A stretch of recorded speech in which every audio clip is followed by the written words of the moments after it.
또 예수께서 건너편 가다라 지방에 가시매 귀신 들린 자 둘이 무덤 사이에서 나와 예수를 만나니 그들은 몹시 사나워 아무도 그 길로 지나갈 수 없을 지경이더라.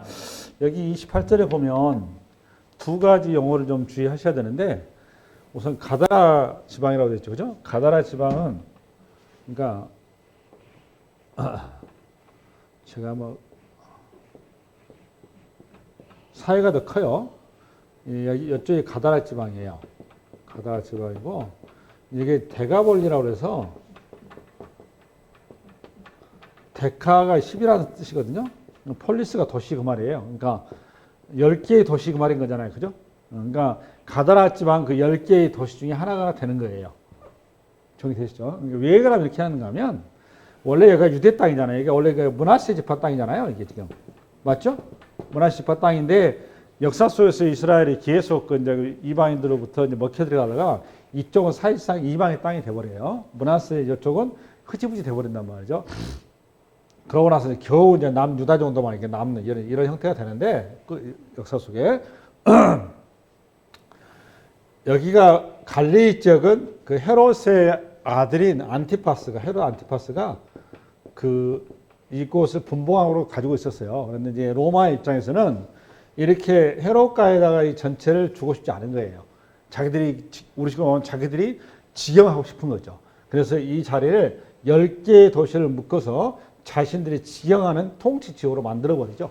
그래서 이제 그 중에 하나가 가다라 지방이다라는 겁니다. 그건 로마의 지배권을 강화하기 위한 방식이다, 그런 얘기입니다. 정리되셨죠? 그 다음에 또 하나는 뭔가 하면, 그 마태복음은 오늘 지금 무덤 사이에서 뭐 우리식으로 말하면 좀 이렇게 그 귀신이 이제 이렇게 발작을 하는 거죠. 발작하는 이런 그 사람이 예전에 누가복음하고 마가복음에서는 한 명으로 나와요. 그래서 쇠사슬에 묶어놨는데 쇠사슬 끊어버리고 뭐 이렇게 밤마다 그냥 이상한 소리 내가 잠도 설치게 하고 그렇다는 거잖아요. 마가복음하고 누가복음하고 그렇죠. 근데 오늘 마태는 한 명이 아니고 두 명이죠, 지금. 그죠? 두 명이란 말이에요. 마태는 두 명이란 말이에요. 맞죠? 네. 다시 읽어볼까요, 시작? 또 예수께서 건너편 가다라 지방에 가시매 귀신 들린 자 둘이 돼 있죠. 두 명이죠. 이게 눈여기 안 맞을 텐데, 그럼 두 명이 맞을까요? 한 명이 맞을까요? 라고 이게 여러분 입장에서 고민스럽단 말이에요. 그렇잖아요. 똑같은 복음서인데, 이제 이럴 경우는 그 본문 충돌이라고 그러는데, 신학식용어로. 이런 경우는 어떻게 받는가 하면, 마태는 유대인 상대로 썼다고 그랬죠. 그죠? 유대인 상대로 썼기 때문에 유대적인 집필을 할 수밖에 없는 거예요. 그러니까 유대인들에게서 2라고 하는 거는 정인의 숫자예요. 이게 지금. 정인의 숫자. 그래서 유대인들이 독자다 보니 두 명으로 기록을 했다, 이렇게 보면 되시고, 마가나 누가나, 그러니까 마태나 본인들이 표현하고 드러내고자 하는 방식이 달라서 두 명, 한 명을 써놓은 것이지, 아마 내가 보는 입장에서 두 명이 맞지 않겠나, 저는 이렇게 보는 입장이에요. 그래가지고 그때 당시에 정황을 이해하셔야 되는데, 이렇게 저도 어렸을 때 보면은 귀신 들려서 이렇게 발작하는 분들이 우리 고을에도 이렇게 여러 명 있죠, 그죠? 제 고향도 그랬어요. 제가 어렸을 때, 초등학교 다닐 때 귀신 들려서 발작하신 분들이 이렇게 계셨어요.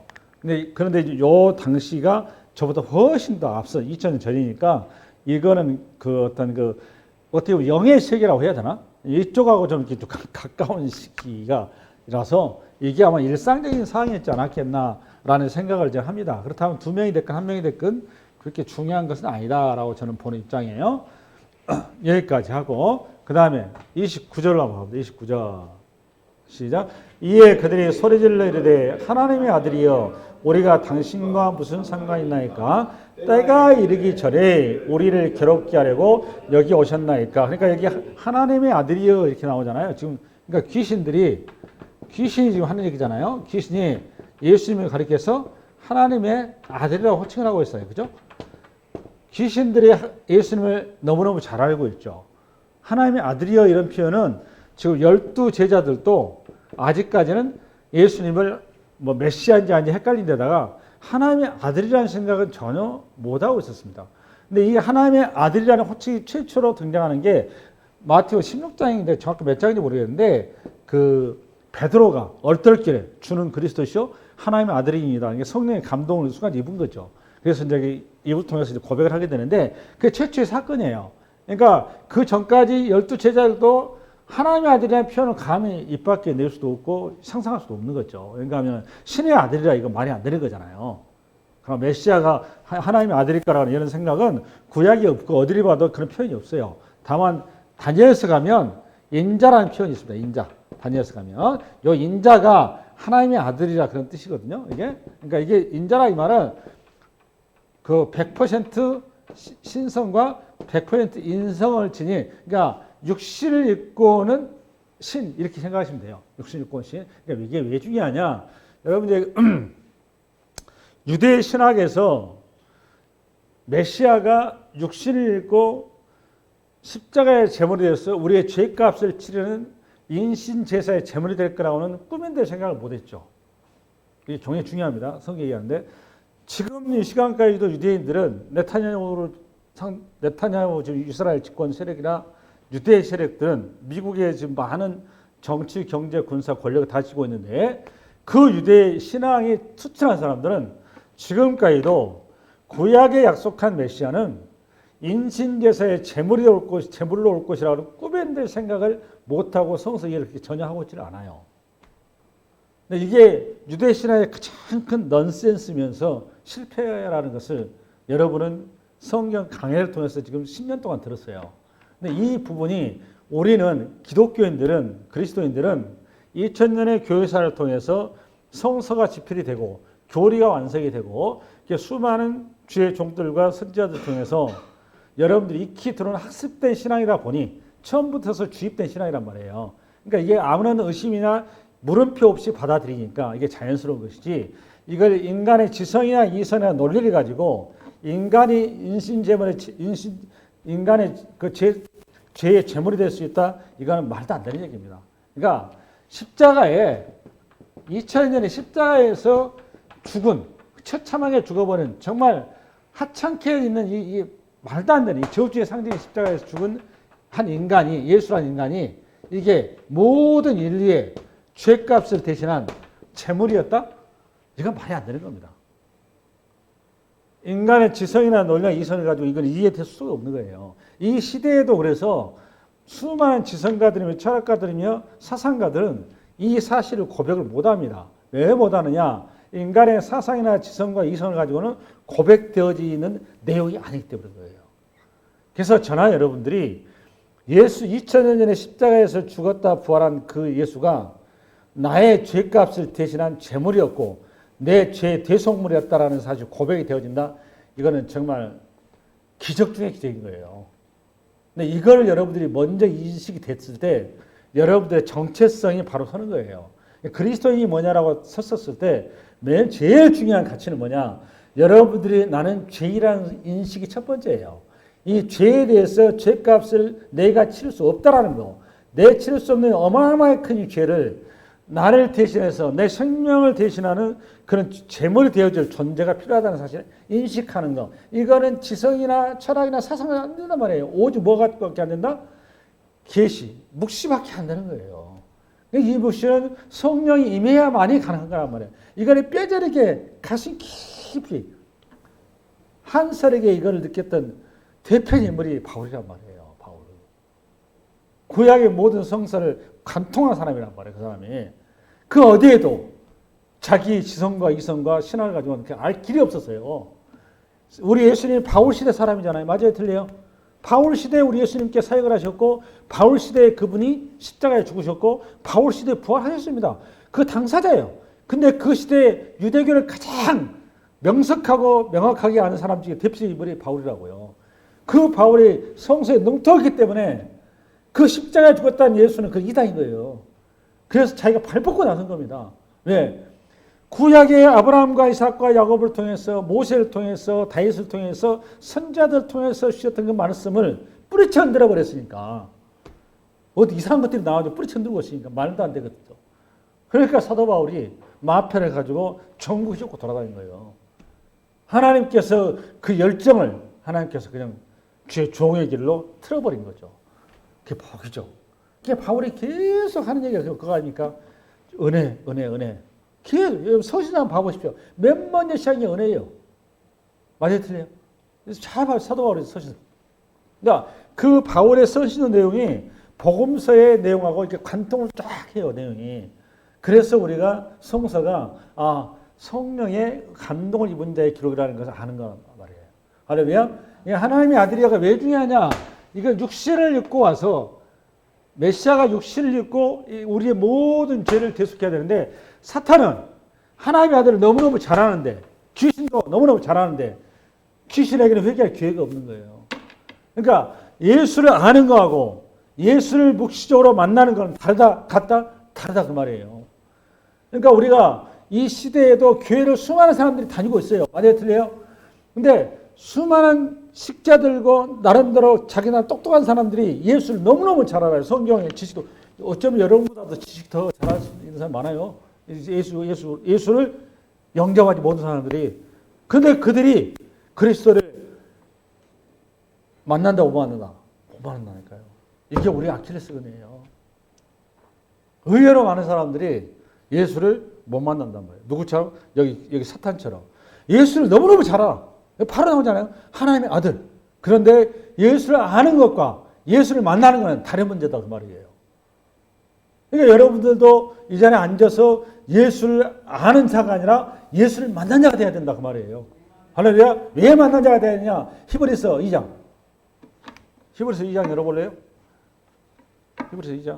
히브리서 전체가 요 얘기하고 써놓은 건데 자녀들은 혈과 육에 속하였으니 그도 또한 같은 모양으로 혈과 육을 함께 지르심은 죽음을 통하여 죽음의 세력을 잡은 자 곧 마귀를 멸하시며 또 죽기를 무서워함으로 한평생 매여 좋은 노릇하는 모든 자들을 놓아주려 하심이니라. 이해하셨죠? 여기 무리적으로 이해하면 안 됩니다. 죽기를 무서워함으로 한평생 매여 좋은 노릇하는 모든 자들을 놓아주려 하심이니. 그러니까 여기 죽음이라고 하는 것은 영적인 죽음을 얘기한 거예요.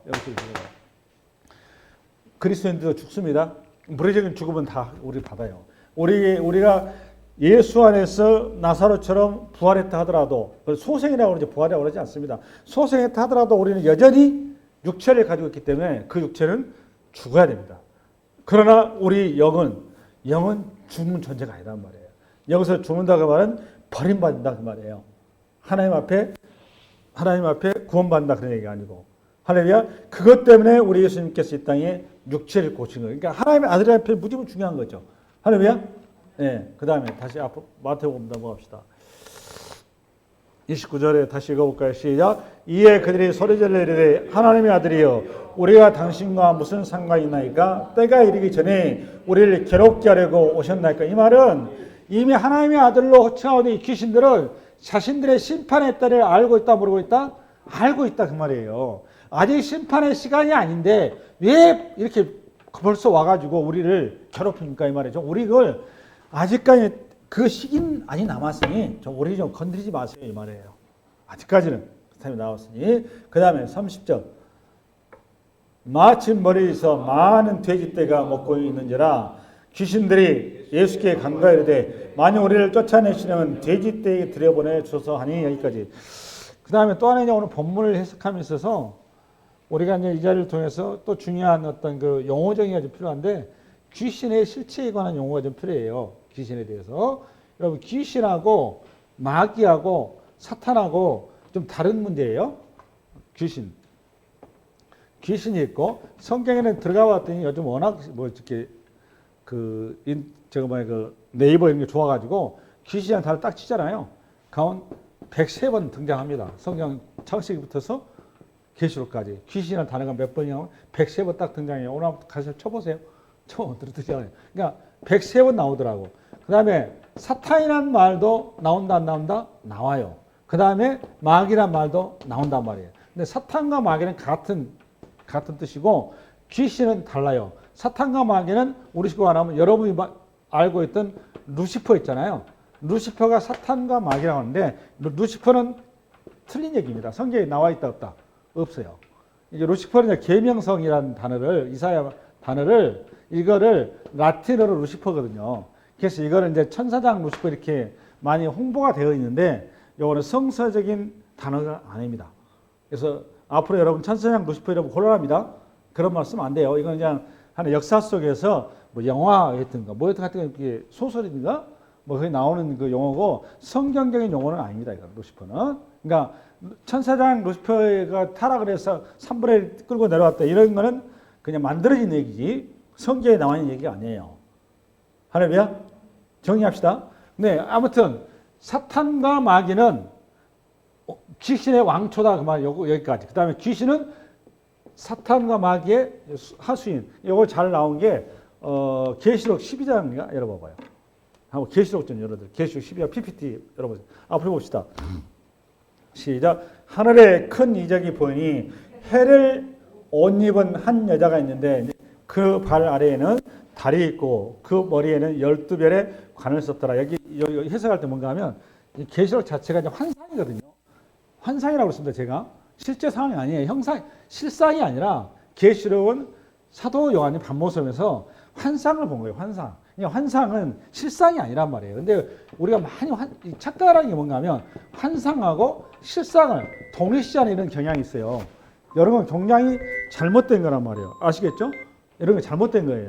그 환상은 요거는 간접적인 방식이죠. 할렐루야. 실상은 직접적인 방식이란 말이죠. 그렇죠? 네, 그런데 환상과 실상 자꾸 계시록을 왜 자꾸 헛다리 짚냐면 이 계시록을 자꾸 실상으로 이렇게 바로 이해하려는 경향이 있어요. 그건 아니라는 겁니다. 오늘 본문에도 해라는 단어가 나왔죠. 해를 옷 입었다 그러면 그리스도로 옷 입고 그 말이에요. 다시요. 해가 그러니까 뭐가 그리스도, 예수를 옷 입은 한 여자가 됐죠. 여자라고 하는 것은 우리 식으로 성도 그런 얘기입니다. 그러니까 예수를 고백한 그리스도 옷 입었으니까 성도잖아요. 성도.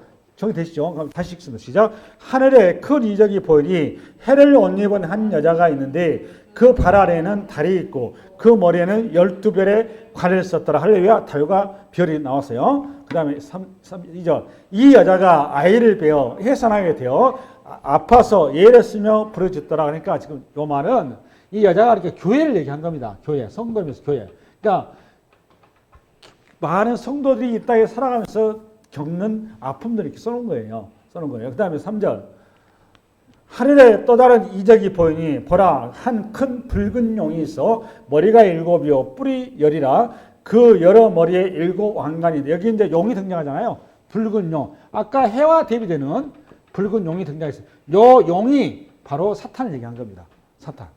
하나 요거 점프해서 그 9절로 가고 9절. 시작. 큰 용이 내쫓기니 옛뱀 곧 마귀라고도 하고 사탄이라고도 하며 온 천하를 꿰는 자라. 그가 땅으로 내쫓기니 그의 사자들도 그와 함께 내쫓기니 여기 그의 사자가 귀신들. 그 다음에 여기 그 사탄 마귀가 창세기 3장에 등장한 뱀. 정리되셨죠? 여기에 정확한 해석인 거예요. 루시퍼가 아니에요. 네. 그 다음에 계시록 20장 한 번 더. 20장에 또 나와요. 무저갱이 같이 등장하는데 무저갱이 누가복음에 나오면 우리는 무저갱이 넣지 말라고. 그러니까 아직 심판이 말하는 그런 얘기거든요. 시작. 또 내가 봄에 천사가 무저갱이 열쇠와 큰 쇠사슬을 그의 손에 가지고 하늘로부터 내려와서 계속 용을 잡으지 곧 옛뱀이요 마귀요 사탄이라 또 나왔죠. 옛뱀 마귀 사탄. 그러니까 창세기 3장에 아담과 하와를 그 꼬드겼던 그 사탄이란 말이에요. 사탄. 1000년 동안 결박했다고 여기 1000년이라고 하죠. 요것 때문에 1000년 뭐 전천년서 후천년서 뭐 부천 얘기했었는데 마찬가지로 1000년이라고 하는 그 물리적인 우리가 생각하는 인간의 세상의 시간에 1000년이라는 그런 시간이 아니에요. 이걸 자꾸 그렇게 이해하면 굉장히 곤란한 말이에요. 성경을 이해할 때는. 요 1000년은 무지무지 천천히요 만만히 그런 표현 들었죠. 그러니까 많다 적다. 많다 그 말이에요. 그러니까 우리가 용을 잡은 옛뱀이요 마귀요 사탄이요. 용을 어디서 잡았느냐? 용을 어디서 잡은 줄 아세요? 저 사탄은 여러분 성경에서 그 십자가에서 잡은 거잖아요, 여러분. 그죠? 십자가에서 잡은 겁니다. 지금 그 얘기를 써놓은 거예요. 그러니까 계시록의 종점이 어디다? 십자가인 거예요, 십자가. 근데 이걸 놓쳐버리면 그냥 성경도 풀어야지. 이걸 자꾸 어떤 그 인간의 시간과 인간의 어떤 지성을 풀어버리면 성경은 헛다리 짚는 겁니다. 조심하셔야 돼요. 십자가를 얘기한 거예요. 그러니까 이미 사탄과 마귀가 이미 결박이 돼 있다 안 됐다? 돼 있습니다. 그렇기 때문에 우리가 그리스도를 만날 수 있는 거예요. 그렇지 않으면 우리가 그리스도를 못 만나면 우리가 예수 이름으로 사탄을 물리치잖아요. 지금 그런 내용을 써놓은 거예요. 이런 것들이 다. 할렐루야. 그러니까 영을 잡으니 곧 옛뱀이요 마귀요 사탄이라 잡아서 1000년 동안 결박하여 무저갱에 던져 넣어 잠그고 그 위에 임봉하여 천년이 차도록 다시는 만국을 미혹하지 못하게 하였는데 그 위에는 반드시 잠깐 놓이리라. 여기까지. 지금 계시록을 해설하는 강의 시간이 아니라서 제가 여러분들한테 맛배기로 잠깐 계시록을 얘기했습니다. 할렐루야. 강의를 이렇게 합니다. 계시록 강의를 할 때. 에베소서로 갑니다. 에베소서 2장. 에베소서 2장. 시작. 그는 허물과 죄로 죽었던 너희를 살리셨도다. 그때 너희는 그 가운데서 행하여 이 세상 풍조를 따르고 공주의 권세 잡은 자를 따랐으니 곧 지금 불순종의 아들들 가운데서 역사하는 영. 보세요. 지금 불순종의 아들이 누군가 하면 불순종의 아들이라 그 말은 예수 그리스도를 주와 그리스도로 고백하지 않는 모든 인생, 남녀노소 빈부귀천을 떠나서 모든 인생을 불순종의 아들을 그러는 겁니다. 그러니까 예수 그리스도를 주와 그리스도로 고백하지 않고 고백이 안 되는 사람, 그 사람은 전부 다 누구의 지배 아래 있다 그 말이죠. 지금 보니까 마귀와 귀신의 지배 아래 있다 그 말이에요. 그러니까 그 사람이 아무리 고상하고 아무리 젠틀하고 아무리 품이 있고 아무리 지적이고 아무리 도덕적이어도 아무리 사상가여도 할지라도 예수가 주와 그리스도로 고백이 안 돼 있다면 그 사람은 지금 누구의 지배를 잡고 있다? 귀신의 지배. 그 말은 누가 지금 안에 들어와 있다? 무엇이? 귀신이 그의 마음을 그의 주인 삼아서 됐다 그 말이에요. 복음서에 가면 그 더러운 집을 더러운 귀신이 꽉 찼어. 7귀신 쫓아낸 다음에 집을 깨끗이 소재를 했어요. 깨끗이 한 다음에 이 집을 그럼 다시 깨끗이 치웠으니까 이제 다시 채워야 되잖아요. 안 채워 깨끗이 그대로 놔뒀단 말이에요. 근데 이 더러운 귀신이 나갔다가 돌다가 자기가 거치할 곳이 없으니까 이 깨끗이 치워진 집을 다시 쏙 들어와 버렸어. 그러니까 이랬더니 여기가 깨끗이 치워놓으니까 귀신들이 더 좋아해. 더 많이 와버렸어. 그게 더 그냥 고통스러워졌죠. 그런 표현이 나오죠. 그것처럼 이 말에 뭔 얘기 하려고 하느냐. 인간은 영적인 동물로서 이 영적인 세계를 지배하는 주인이 있다. 그 말, 주인. 그러니까 아담과 모든 인생은 원래 주인은 누구였는데 예수님이 주인이셨는데 그 예수를 우리가 거부해버렸어요. 거부해서 내가 스스로 주인 되려고 했어요. 되려고 했지만은 내가 막상 되려고 딱 세봤더니 내가 내 주인이 아니라 내가 종이 되어버렸어. 예전에 자녀였는데. 누구의 종이 되어버렸냐? 이 사탄의 종이 되어버렸다는 거예요. 그 아담이로 모든 인생들 전부 다 바로 사탄과 귀신의 종이 되어 있는 거예요. 그런데 이 예수님께서 우리한테 오심으로 그 예수님의 피값으로 우리의 모든 죄값을 대신하시고 우리가 이제는 하나님의 자녀가 되어야 되는 거죠. 할렐루야. 그러면 이거를 내가 하나님의 자녀인지 내가 귀신한테 매이는 거지 아는 방식이 뭐냐 그게 궁금하잖아요. 오늘 에베소 2장 다시 읽습니다. 시작. 그때 너희는 그 가운데 행하여 이 세상 풍조를 따르고 세상의 권세 잡은 자를 따랐으니 곧 지금 불순종의 아들 가운데 역사하는 영. 그러니까 세상 풍조를 따르면 귀신이 나의 주인이라 생각하시면 돼요. 여러분이 뭘 따르면 세상 풍조를 따르면. 근데 여러분이 세상 풍조를 거역하면 여러분은 예수님이 여러분의 신랑이라 생각하시면 되는 거죠. 여러분 구체적으로 야고보서 잘 나와 있어요. 야고보서 한번 열어볼래요? 시작. 너희 중에 지혜와 총명이 있는 자가 누구냐? 그는 선행으로 말미암아 지혜의 온유함으로 그 행함을 보였죠. 그러니까 지혜와 총명이 뭐냐 이거 얘기하려고 하는 거잖아요. 13절. 그러나 너희 마음속에 독한 시기와 다툼이 있으면 자랑하지 말라. 진리를 걸어서 거짓말하지 말라니까 아무리 지혜가 있고 총명이 있고 뭐가 있어 하더라도 고상한다 하더라도 오늘 보니까 이러한 지혜는 위로부터 내려온 것이 아니요 땅 위의 것이요 정령의 것이요 귀신의 것이다 그러잖아요. 뭐가? 14절 뭐가? 너희 마음속에 독한 시기와 다툼이 있으면 여러분 시기와 다툼 없는 분 손 들어보세요. 나는 시기와 다툼이 없이 무아지경을 살고 있습니다. 없단 말이에요. 그러니까 우리가 이런 그 혼란 가운데 있는 거예요. 그래서 여러분 시시때때로 우리가 그러니까 깨어서 기도하지 않으면 우리 성령의 지배에 있지만 사탄의 지배 가운데 들어가는 겁니다. 그 대표적인 인물이 누구냐? 다윗이에요. 다윗 한번 볼까요? 역대하인가 역대상 21장인가 있을 거예요. 역대기 시작. 사탄이 일어나 이스라엘을 대적하고 다윗을 충동하여 이스라엘을 계수하게 하니라. 이게 지금 다윗이 인구조사한 사건이잖아요. 이것 때문에 여러분 다윗이 얼마나 많은 이스라엘 백성들을 죽으면 뭡니까? 수많은 전쟁병 죽잖아요. 이것뿐만 아닙니까?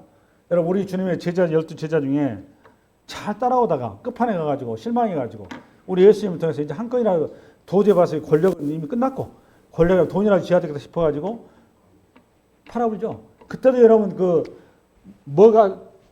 마귀가 예수를 팔려는 마음을 누구 속에? 유다의 마음 속에 어떻게 했다고 여러분? 집어넣었다 이 표현이 나오잖아요.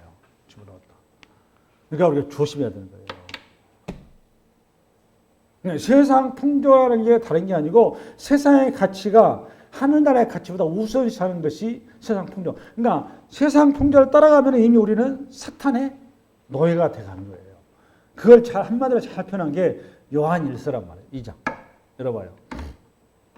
시작. 이 세상이나 세상에 있는 것을 사랑하지 말라. 누군지 세상을 사랑하면 아버지의 사랑이 그 안에 있지 아니하니 이는 세상에 있는 모든 것이 육신의 정욕, 안목의 정욕, 이생의 자랑이니 다 아버지께로부터 온 것이 아니요 세상으로부터 온 것이라 나오잖아요. 그러니까 육신의 정욕, 안목의 정욕, 이생의 자랑. 근데 여러분 이렇게 지나치게 정치적일 필요가 없어요.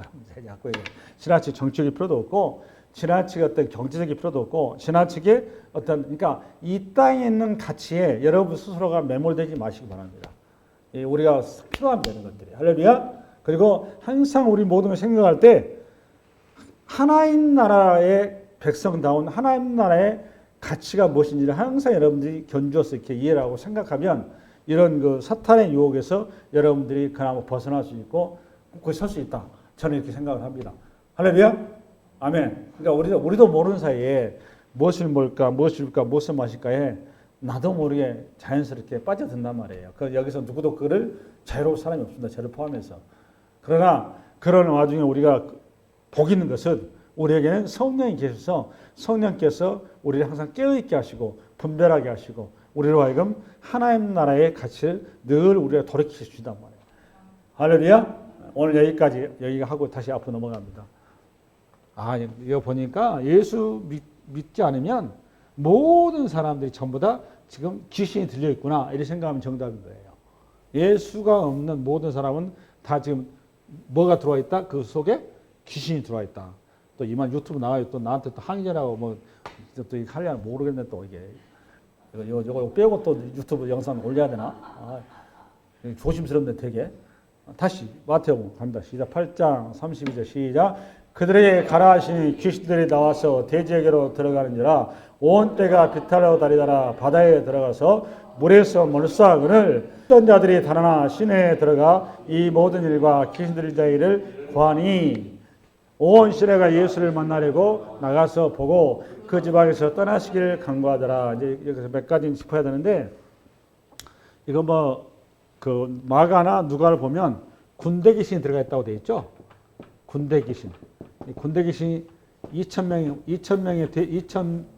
마리의 돼지 떼에게 들어간 거잖아요. 그래서 여기가 이제 양돈 산업을 하는 거잖아요. 그죠? 근데 여기가 가다랐지만 양돈 산업 왜 하는가 하면 이해를 하셔야 되는 게 뭔가 하면 헬레니즘 문화에서 돼지가 갖는 돼지의 위상이 있습니다. 위상. 돼지 위상은 복의 상징이에요. 우선. 축복의 상징이고 그 다음에 쾌락의 상징이라고 그래요. 쾌락, 즐거움. 돼지가. 그 다음에 또 뭐 있냐. 돼지고기 맛있잖아요. 소고기나 닭고기나 돼지고기가 맛있잖아요. 삼겹살 좋잖아요. 저도 좋아합니다. 예나 지금은 돼지가 먹기도 좋고 좋아요. 그런데 불편하게 레이기에 가면 돼지고기는 절대로 먹어서는 안 돼요. 이게 돼지는 부정한 집으로 돼 있어요. 그러니까 유대인들은 돼지가 굉장히 부정한 대상이에요. 그러니까 여기 양돈 산업하고 있다고만 여기 누가 그러니까 양돈 산업 할 수밖에 없는가 하면 유대인들 아니란 말이에요. 당연히 여기는 이방인들이겠죠. 아까 얘기했죠. 그 지역이 문하세 지파에 따였지만 역사 속에서 자연스럽게 그때 이방화 돼버렸다고 했죠. 근데 그 자리를 로마가 점령하면서 이것이 산업을 일으켰는데 거기가 축산업이란 말이에요. 양돈 산업. 근데 축산업 쪽에서 돼지가 왜 번성하느냐? 돼지가 그들의 복의 상징이고 신의 축복의 상징이란 말이에요. 쾌락의 상징이고. 그러다 보니 이 돼지가 어디에 쓰이느냐? 이 돼지가 그들에게 최고로 자신들의 정성과 마음과 뜻을 드러내는 신 앞에 드린 최고의 공약물이 돼지였던 겁니다. 그러니까 그들의 신전이 옛날에 더 심하잖아요. 신전 앞에 최고의 제물이 뭐다? 돼지였었습니다. 그래서 돼지는 사시사철 아주 그냥 번창할 수밖에 없었던 거예요. 수요가 무지무지 많았죠. 먹는 음식에도 좋고. 그렇죠? 그러니까 양돈 사람이 번창했는데 여기 있는 양돈 사람은 사업을 할 정도니까 이 사업을 하는 사람들 입장에서는 이 사람들 돈이 많은 거잖아요. 할렐루야. 그러니까 이 사람들이 뭐에 붙들려 있는 거죠, 지금? 이 사람들은 만몬이라고 귀신에 붙들려 있는 거죠. 그러니까 오늘 1차적으로 뭔가 하면 오늘 본문에서 우리에게 주는 거는 예수님께서 봐보실래요? 수로보니게 여인을 만나서 수로보니게 여인이 자기 딸이 귀신 들려서 치료해달라고 주님 앞에 수로보니게 지역에 오신 주님을 찾아가서 부탁을 했으면 불구하고 우리 예수님께서 수로보니게 여인에게 박대하지 않습니까? 나는 내 집에 어린 양을 내 집에 자녀를 위해서 왔지 이방의 개를 위해서 오지 않았다 이렇게 해버리잖아요. 개 취급했어요. 그러면 그렇게 우리 주님마저 그런 표현을 썼는데 유대인들의 입장에서 이방인들은 부정한 존재란 말이에요. 그런데 오늘 사역의 초기인데 초기에 지금 우리 주님께서 이방 땅에 지금 뭐하러 가시는가 하면 복음을 증거하러 가시죠. 그렇잖아요. 신기하지 않습니까? 그 말은 우리 예수님은 유대인의 메시아를 뛰어넘어서 모든 인류의 메시아라는 것을 선포하는 자리다 그 말이에요. 이거 얘기하려고 하는 거예요. 이게 첫 번째예요. 복음의 집행의 확장을 지금 얘기하는 겁니다. 할렐루야? 아멘. 그래서 이거를 제자 공동체에게 눈을 뜨게 하는 겁니다. 제자 공동체라는 건 내가 온 것을 이 땅에 온 것은 모든 인류의 죄를 위해서 대속 제물로 온 것이지 유대인이 너희들을 로마의 학정과 어떤 경제와 군사와 문화와 교육의 어떤 그 번성을 위해서 내가 온 게 아니다. 나는 본질적으로 아담 안에서 죽은 타락한 인생들의 죄값을 치러서 모든 일을 구하는 대속물의 땅에 온 존재다라는 것을 증거하는 겁니다. 이 사건 증거. 할렐루야. 증거. 그다음에 두 번째는 뭔가 하면 우리 본문에서 이제 하고 싶은 얘기는 이 양돈 사람이라고 하는 요거를 우리 주님께서 귀신이 하는 말이 여기 귀신은 나쁜 놈이 하여튼. 아니 그냥 좋게 그냥 저거 뭐야 그 헐몬산에 있는 산양이나 무슨 호랑이나 뭐 주민들이 좀 무서워하는 그런 나를 골로 들어가게 해주십시오 이렇게 했으면 헐몬산에는 비둘기나 좋잖아요. 차라리 아니면 갈릴리에는 고기나 뭐 이랬으면 좋았는데 이 인간이 하필이면 양돈 사람을 하고 있는 이 사람들의 축사람을 갖다 망가뜨려 작정을 한 거예요 이게 지금. 그렇죠? 그렇잖아요. 이상한 놈이에요 이 귀신도. 그러니까 귀신 하는 짓은 죽이고 멸망시키고 이런 짓을 하는 거죠. 근데 이거를 제안을 한 거죠. 우리 주님은 제안을. 그러니까 이걸 내가 봐도 이거는 이 제안을 받으면 안 되죠. 메시아라고 그러면. 그렇죠? 안 되는데 또 우리 예수 때 이 제안을 또 받으셔. 그건 더 이상해 지금. 그죠 집사님? 나는 그게 더 이상한 거야. 그럼 도대체 왜 이거를 이런 제안을 귀신을 했으며 그다음에 우리 주님은 이런 말도 안 되는 제안을 또 왜 받아들일까? 여기 있는 사람들 피해를 가면은 주님께서 이방 땅에 복음을 전하는 그 취지와 목적도 맞지 않아요. 복음을 전하려면 그쪽에 뭔가가 좀 이렇게 이득을 주는 샘물에 파서 물을 공급해 준다든지 뭐 이런 거 있잖아요. 엔조 사업. 이런 쪽으로 가야지. 가서 아작을 내는 쪽으로 가면은 당연히 핍박이 임하는 거죠. 이게 지금. 이게 성경하고는 좀 말도 안 되는 이런 일이 벌어진 거죠. 요런 표현은 뭔가 하면 아까 내가 얘기했죠. 요거는 이 양돈 사람이 단돈 양돈 사람이 아니라 성경에서 얘기하고 싶은 거는 이거는 그 사람들의 전 인생이 전부죠. 자기 인생이 전부인 겁니다. 그러니까 귀신이 자기 인생이 전부인 거예요. 그렇죠? 자기 삶의 생명이 전부예요. 그러니까 한 생명을 구하려면 이 생명의 가치가 생명으로 대체할 수밖에 없다는 말이에요. 내가 바로 그 대속물로 왔다는 것을 이런 방식을 통해서 주님께서 증거하는 거예요. 할렐루야? 그러니까 생명을 구하는 것은 생명밖에 없다는 거예요. 그거를 오늘 간접적인 방식을 통해서 오늘 지금 그거를 나타내는 게 귀신에게 들어가라 허용한 겁니다. 우리 주님께서 복음을 증거해야 된다는 그런 당위성과 그런 절박함을 몰라서 그런 게 아니라 주님이 더 본질적인 인간의 죄가 무엇인지 죄값이 무엇인지를 명확하게 대속의 의미를 가르치는 방식으로 이걸 수납을 하신 거예요. 할렐루야? 그러니까 여기 있는 사람, 현지인 사람들이 여기 다 양돈 사람하고 있으니까 아까 얘기했잖아요. 여러분 미친 정신병자한테 한두 명 있겠습니까? 많았을 거 아닙니까? 마트도 벌써 2명이나 나오고 보니까 주변에 많았는데 이 사람들도 전부 다 치료하려면 얼마나 많은 돼지가 필요하겠어. 그러니까 자기 돼지가 자기 재산 다 날아가는 거잖아요. 그러니까 누가 이걸 예수를 환영하겠습니까? 이게 복음의 증거되는 데는 항상 뭐가 따른다? 핍박이 따르는 겁니다. 중국의 15억이라는 땅에 철의 장막의 복음을 들어가니까 핍박이 따르잖아요. 공산주의의 공산주의에 전혀 도움이 안 되고 공산주의라고 하는 그 종교 집단이에요. 종교 집단. 인간이 만들어. 종교 집단의 해가 되니까 바로 핍박이 오는 거하고 똑같은 거란 말이죠. 할렐루야. 네, 오늘 두 번째 사건. 세 번째는 오늘 여기 안 나왔어요. 마가복음 그 몇 장을 하는가 하면 5장 그 뒷부분을 하겠습니다.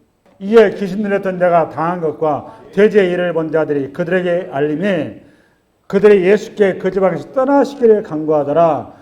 예수께서 배에 오르실 때 귀신 들렸던 사람이 함께 있기를 간구하였으나 허락하지 아니하시고 그에게 이르시되 집으로 돌아가 주께서 내게 어떻게 큰 일을 행하사 너를 불쌍히 여기신 것을 내 가족에게 알리라 하시니 이게 굉장히 중요합니다. 그렇죠? 그러니까 이미 우리 주님은 여기서 더 이상 복음을 증거할 수가 없어요. 그렇죠? 이제 추방이 돼야 돼요. 중국에서 선교사들이 복음을 증거하러 갔다가 추방되죠. 똑같은 거란 말이에요. 대신 우리 주님께서 여기에 씨앗을 남겨두었죠. 예전에 문화혁명 당시에 여러분 그 유명한 일화가 있어요. 문화혁명 당시에 서구에는 수많은 주의 선지자들이 그 선교사들이 들어갔다가 문화혁명으로 다 철수됐죠. 주계장막이라고 그러잖아요. 그래서 이제 중국은 선교는 끝났다. 복음은 끝났다라고 전부 다 포기하고 있었습니다. 근데 그 덩샤오핑인가? 덩샤오핑이 중국에 이제 개방을 했죠. 개혁 개방해야 중국을 딱 들어가 봤더니 깜짝 놀랐어요. 선교사들이 있을 때보다 더 많은 부흥과 복음의 역사가 일어나는 겁니다. 왜 그랬을까요? 주의 일은 주님이 하시거든요. 할렐루야? 주님이 하신 겁니다. 그 자리에 씨와 같은 씨앗이 자라났다는 겁니다. 여러분 그 하늘에 속한 사람의 책 아시죠, 여러분? 그 대표적인 케이스입니다. 하나님께서 하나님의 나라는 하나님의 사람들 다 여기서 심어놨어요. 이 시대도 마찬가지입니다. 이 시대에도 지금 철회장막이라 하시는 무슬림 쪽이 있잖아요. 그쪽에는 직접 계시가 임해요. 예수님 직접 나타나서 우리 주님께서 사람을 세워서 무슬림들이 복음을 알아듣고 하나님 나라에 세워져 가는 겁니다. 할렐루야. 오히려 어디가 문제냐? 우리 대한민국 같이 애매모호한 데가 문제예요. 결핍을 모르는 나라 세대, 결핍이 모르는 나라들. 이게 복음으로서는 가장 척박한 땅이 돼가고 있다는 것을 여러분 인식하시고 여러분들만이라도 여러분 자녀들 있잖아요. 여러분 자녀들의 신앙으로 제대로 확실하게 심어서 자자손손 신앙의 거물들로 세워져가는 은혜가 있기 바랍니다. 오늘 지금 그 자리로 이분이 지금 초대된 거예요. 할렐루야. 이 한 주간 예수 이름으로 이 부름 앞에 순종하는 은혜가 있기 바랍니다. 수고하셨습니다.